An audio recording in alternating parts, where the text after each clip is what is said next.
Hi everyone, myself Dr. Rajan Prasad KN, consultant urologist at Sanaira Hospital, Kengeri, Bangalore. ಇವತ್ತು ನಾವು urinary bladder cancer ಬಗ್ಗೆ ಮಾತಾಡೋಣ. ಇದು ಯಾರಲ್ಲಿ ಕಾಣುತ್ತೆ, ಹೆಂಗಾಗುತ್ತೆ, ಯಾವ ಥರ ಸಿಂಪ್ಟಮ್ಸ್ ಬರುತ್ತೆ, ಮತ್ತು ಅದು ಏನು ಟ್ರೀಟ್ಮೆಂಟು, ಮತ್ತು ಡಯಾಗ್ನೋಸ್ ಮಾಡೋದು ಹೆಂಗೆ ಅಂತ ಎಲ್ಲನೂ ಇವತ್ತು ತಿಳಿಸ್ಕೊಡ್ತೀನಿ ನಿಮಗೆ. ಇದು ಯೂಶ್ವಲಿ ಯೂರಿನರಿ ಬ್ಲಾಡರ್ ಕ್ಯಾನ್ಸರ್ ಅನ್ನೋದು ಯೂಶ್ವಲಿ 50 ವರ್ಷದ ಮೇಲ್ಪಟ್ಟವ್ರಿಗೆ ಯಥೇಚ್ಛವಾಗಿ ಕಾಣಿಸ್ಕೊಳ್ಳುತ್ತೆ. ಬಟ್ ಒಂದೊಂದು ಟೈಮ್ ಏನಾಗುತ್ತೆ, ಈ 20 ಇಯರ್ಸು 30 ಇಯರ್ಸಲ್ಲೂ ಕಾಣಿಸ್ಕೊಳ್ಳುತ್ತೆ. ಬಟ್ ಕ್ಯಾನ್ಸರ್ ಅನ್ನೋದು ಸ್ವಲ್ಪ ಕಮ್ಮಿ ಇರುತ್ತೆ ಅವ್ರಿಗೆ. ಅದಕ್ಕೆ ನಾವು ಬಿನೈನ್ ಟ್ಯೂಮರ್ಸ್ ಅಂತ ಹೇಳ್ತೀವಿ.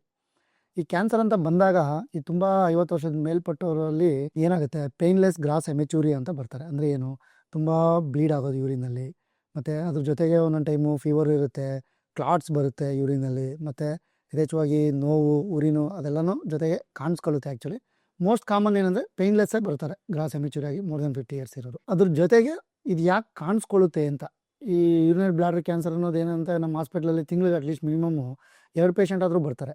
ಅವ್ರಿಗೆ ಸಿಂಪ್ಟಮ್ಸಿಂದನೇ ಬರ್ತಾರೆ. ಮತ್ತು ಅದ್ರ ಜೊತೆಗೆ ನಾವು ಈ ಅಲ್ಟ್ರಾಸೌಂಡು ಸ್ಕ್ಯಾನಿಂಗ್ಲೆಲ್ಲ ಮಾಡಿದಾಗ ಈ ಕ್ಯಾನ್ಸರ್ ಇದೆ ಅಂತ ಗೊತ್ತಾಗುತ್ತೆ. ಆ್ಯಕ್ಚುಲಿ ಈ ಕ್ಯಾನ್ಸರ್ ಏನಕ್ಕೆ ಬರ್ಬೋದು ಅಂತ, ಯಥೇಚ್ಛವಾಗಿ ಸ್ಮೋಕಿಂಗ್ ಮಾಡೋದ್ರಿಂದ ಬರುತ್ತೆ. ನೋಡಿ, ಸ್ಮೋಕಿಂಗ್ ಮಾಡಿದಿರಂದರೆ 90% ಬ್ಲಾಡರ್ ಕ್ಯಾನ್ಸರ್ ಆಗ್ಬೋದು ಅಂತ ಕನ್ಫರ್ಮ್ ಆಗಿ ಹೇಳ್ಬೋದು ನಾವು. ಆ್ಯಕ್ಚುಲಿ ಅದಕ್ಕೆ ಸ್ಮೋಕಿಂಗ್ ಏನಾದರೂ ಮಾಡೋದೇನಾದ್ರು ಇತ್ತಂದರೆ ಇವತ್ತೇ ಬಿಟ್ಬಿಡಿ ದಯವಿಟ್ಟು.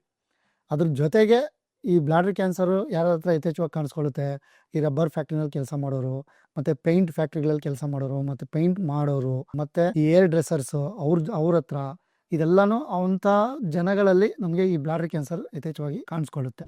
ಒಂದು ಮತ್ತು ಈ ಥರ ಪೇಷಂಟ್ಸು ನಮ್ಮ ಹತ್ರ ಬಂದಾಗ ಸಿಂಪಲ್ ಏನಿಲ್ಲ, ಜಸ್ಟ್ ಒಂದು ಯೂರಿನ್ ಟೆಸ್ಟ್ ಮಾಡ್ತೀವಿ, ಅದರಲ್ಲಿ ಏನಾದರೂ ಇತ್ತಂತ ಗೊತ್ತಾಗುತ್ತೆ. ಮತ್ತು ಯೂರಿನ್ಗೆ ತುಂಬ ಕಾರ್ಸಿನೋಜೆನ್ಸ್ ಅಂತ ಇದ್ದಾವೆ, ಅದನ್ನು ಕಂಡುಹಿಡಿಬೋದು ಒಂದು. ಮತ್ತು ಎರಡನೇದು, ಈ ಕ್ಯಾನ್ಸರು ಯೂರಿನ್ ಅನಲೈಸಿಸ್ ಮಾಡಿದಾಗ ಇಮ್ಯುನೋ ಕೆಮಿಸ್ಟ್ರಿ ಟೆಸ್ಟ್ ಅಂತ ಬರುತ್ತೆ, ಆ ಟೆಸ್ಟ್ನ ಮಾಡಿನೂ ನಾವು ಕಂಡುಹಿಡ್ಕೋಬೋದು ಇದನ್ನು ಒಂದು.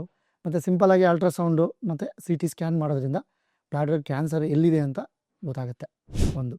ಮತ್ತು ಇದನ್ನು ಯಾವ ಥರ ಅಪ್ರೋಚ್ ಮಾಡೋದು, ಯಾವ ಥರ ಟ್ರೀಟ್ಮೆಂಟು ಅಂತ, ಇದೇನೂ ಇಲ್ಲ ಸರ್, ಸಿಂಪಲ್ಲು. ತುಂಬ ಈ ಥರ ಸಿಂಪ್ಟಮ್ಸ್ ಬಂದಾಗ ದಯವಿಟ್ಟು, ಮತ್ತು ಯೂರಿನರಿ ಟ್ರ್ಯಾಕ್ ಇನ್ಫೆಕ್ಷನು ಮತ್ತು ಸ್ಟೋನ್ಸು ಅಂತ ದಯವಿಟ್ಟು ನೆಗ್ಲೆಕ್ಟ್ ಮಾಡಬೇಡಿ. ಗ್ರಾಸ್ ಎಮೆಚೂರಿಯ ಬಂತು ಅಂತಂದರೆ ಅದು unless proven it's a cancer only. ಅದಕ್ಕೆ ನಾವೇನು ಮಾಡಬೇಕಾಗುತ್ತೆ, ಈ ಡಾಕ್ಟ್ರನ್ನ ಕನ್ಸಲ್ಟ್ ಮಾಡಿದಾಗ ನಿಮ್ಗೆ ಇದ್ರ ಬಗ್ಗೆ ಇನ್ನೂ ಟ್ರೀಟ್ಮೆಂಟು ಚೆನ್ನಾಗಿ ಸಿಗುತ್ತೆ ಒಂದು. ಮತ್ತು ಎರಡನೇದು, ಈ ಥರ ಟ್ರೀಟ್ಮೆಂಟು ಅರ್ಲಿಯಾಗಿ ನಿಮ್ಮ ಸಿಂಪ್ಟಮ್ಸ್ ಬಂತು, ಸಡನ್ನಾಗಿ ಡಾಕ್ಟ್ರ್ ಹತ್ರ ಬಂದ್ರಿ, ಅದನ್ನೆಲ್ಲ ಡಯಾಗ್ನೋಸ್ ಮಾಡಿ ಏನಾದರೂ ಟ್ಯೂಮರ್ ಇತ್ತು, ಅದು ಕ್ಯಾನ್ಸರ್ ಅಂತ ಡಯಾಗ್ನೋಸ್ ಆಗೋಕ್ಕಿಂತ ಮುಂಚೆನೇ ನಾವು ಅದನ್ನು ಸ್ಟೇಜ್ 1ನಲ್ಲೇ ತೆಗೆದುಬಿಟ್ರೆ ನಿಮಗೆ ಬ್ಲಾಡರ್ನ ಉಳಿಸ್ಕೋಬೋದು. ಇನ್ ಕೇಸ್ ನೀವೇನಾದರೂ ಈ ಥರ ಸಿಂಪ್ಟಮ್ಸ್ ಬಂತು, ನೀವು ಅದನ್ನು ನೆಗ್ಲೆಕ್ಟ್ ಮಾಡಿದ್ರಿ, ಹಂಗೆ ಮುಂದಕ್ಕೆ ಹಂಗೆ ತಳ್ಕೊಂಡೋದ್ರಿ, ಅವಾಗೇನಾಗುತ್ತೆ, ನೀವು ಅಡ್ವಾನ್ಸ್ ಸ್ಟೇಜೆಲ್ಲ ಬರ್ತೀರಾ. ಅವಾಗ ನಿಮಗೆ ಸರ್ಜರಿ, ಈ ಎಂಡೋಸ್ಕೋಪಿ ಆಪ್ಷನ್ಸ್ ಅಂತೂ ಇರೋದೇ ಇಲ್ಲ. ಡೈರೆಕ್ಟಾಗಿ ಒಂದು ಕೀಮೊಥೆರಪಿ ಕೊಡ್ತೀವಿ, ಇಲ್ಲ ಎರಡನೇದು ಅಕಸ್ಮಾತ್ ಏನಾದರೂ ಕೀಮೊಥೆರಪಿ ಆಗಲಿಲ್ಲ, ಸರ್ಜರಿಗೆ ಏನಾದರೂ ಆಯಿತು ಅಂದರೆ ಎಂಟೈರ್ ಬ್ಲಾಡರ್ನ ತೆಗಿಬೇಕಾಗುತ್ತೆ. ನರಕ ಥರ ಅನಿಸ್ಬಿಡುತ್ತೆ ನಿಮಗೆ. ಪರ್ಮನೆಂಟಾಗಿ ನಿಮಗೆ ಯೂರಿನ್ನು ಹೊಟ್ಟೆ ಮೇಲೆ ಬರೋ ಥರ ಮಾಡುವಂಥ ಸರ್ಜರಿಗಳು ಉಂಟಾಗ್ಬೋದು.